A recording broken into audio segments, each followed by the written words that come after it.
a quick start guide for the Start Profile website. This is the new Start platform for Blackpool, and this video is a quick start guide, a way of registering your students and staff as quickly as possible.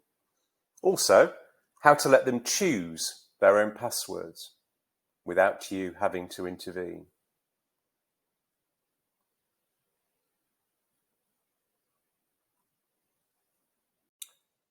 The user guide.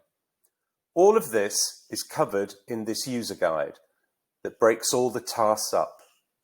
But first, let's consider data. Creating and managing accounts for your students and staff is simple. You need to upload a template file, a spreadsheet, to the secure website. As straightforward as uploading a photograph to social media. Here's an example of that spreadsheet now. The template file, a spreadsheet. There are only a few things to be aware of. For example, every student needs a unique username, and this needs some thought.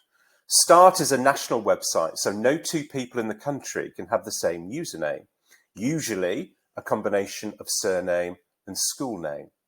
When you consider that 28,000 people in the UK have the surname Smith, and a Google search for St Mary's School reveals several hundred pages of results, you can see the challenge, but we'll deal with that later.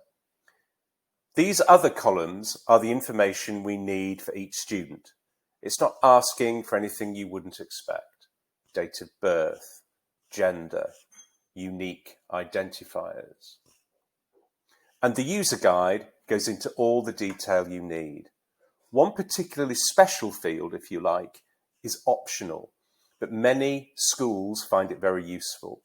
This column, called Student Groups here, allows you to create any additional flags for a student to make it easy for you to report on these flags later. When you think about flag, think about any characteristic that you want to report on separately. Some schools, trusts and regions want to report on pupil premium or other disadvantage indicators. Send is another report that can be useful. At school level, you may also wish to indicate which house or form each student is in. You can add each student to as many of these custom groups as you wish, or ask your MI team to support you in this. Just separate them by a new line, CRLF for the more technical. For example, my data team have added some already, but I want student 1 here to be flagged to the STEM club. So I create a new line and I type STEM, do it in caps. Then separated by a new line, I can report on that separately. We did try separating with commas, more traditional, but group types sometimes have commas within them. For example, Mr. Smith's Maths, Further Maths and Physics Club. So we moved to a new line to be absolutely safe. In most cases, you won't be populating this actual spreadsheet. You'll show it to your management information colleague who will replicate it in Sims.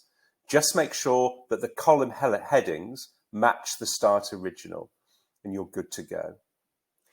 Key staff can also be registered on here in the same way, so we include a salutation field.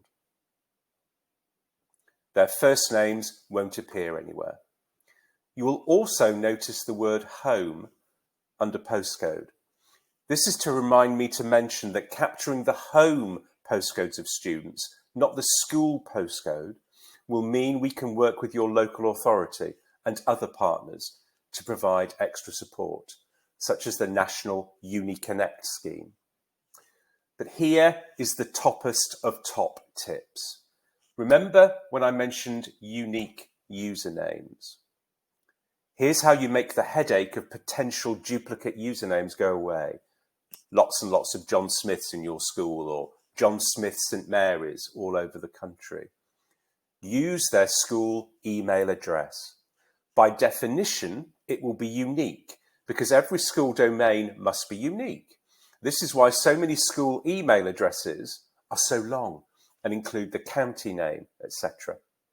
And IT colleagues will have had to deal with duplicate names within the school, for example, John Smith 1, John Smith 2, etc. So this is your easiest way to ensure unique usernames, because email addresses have to be unique. And there's a real benefit to passwords when you go down this route. The student can easily pick their own, and you don't need to create any in here.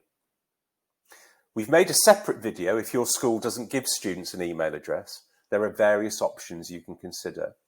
But let's assume we've happily populated the sheet with unique school email addresses as the username. Before we actually upload the spreadsheet, let's talk through the user guide page where you found this video and where to find the spreadsheet. Here's the user guide again, and if we scroll down towards the middle, we can see this section, the import template, and if we click template file, it opens up the CSV for us to save somewhere and pass on to our data or management information team. The other way to find the template is in TeacherView when we've logged in as a teacher. So when we're registered with the appropriate permissions, we see this as our homepage. Here I am, Mr. Teachington, and here is a catalogue of all the useful resources for me. Towards the top is user management. Let's click that to reveal these options. If I then click create and edit, manage users, I find the download template option again, another way to get to it. Here at the bottom are my previous uploads, but let's make a new one. I select my school from the pull down. You may support several schools in a trust, but I've just got the one. Start Academy. And here's our secret weapon to make sure passwords are nice and easy. I click send welcome email to learners, and I click send welcome email to staff. Now, before we choose and upload the file, let's go back to the spreadsheet that my data team have completed for me from Sims or similar. So here's the spreadsheet now from my MI team, and it's all complete. I now need to save it as a .csv file. So here goes. File, download as comma separated values. This may be slightly different the way you get to this on your computer. I've named it correctly. Let's overwrite that one. So there we go. It's saved. So if I then go back to TeacherView, where I was before, remember I want to send an email to learners and an email to staff. Go to choose file. And there's the file I just saved as a CSV. Open that, and the name I was looking for. I click upload, and it tells me that my file has been put in a queue for importing, and I'm going to get a notification email when the import is completed. This may take a bit of time, just depending on how much traffic the system's getting, but just keep checking back for your emails. Remember when we talked about passwords? Here's the top tip I mentioned in action. Because we selected send welcome email to learners and send welcome email to staff, and because we use those same emails as the username, all students and staff will receive an email telling them to log in with their email as the username. And here's the trick. Even though the start system will have generated them a password because you left that field blank in the spreadsheet, they can use the forgot password button when they log in, even though they never knew the password to forget. They can then follow the instructions to create their own memorable password. This means you never need to tell students what their password is. And if they ever forget their password, they can use the same feature of the system.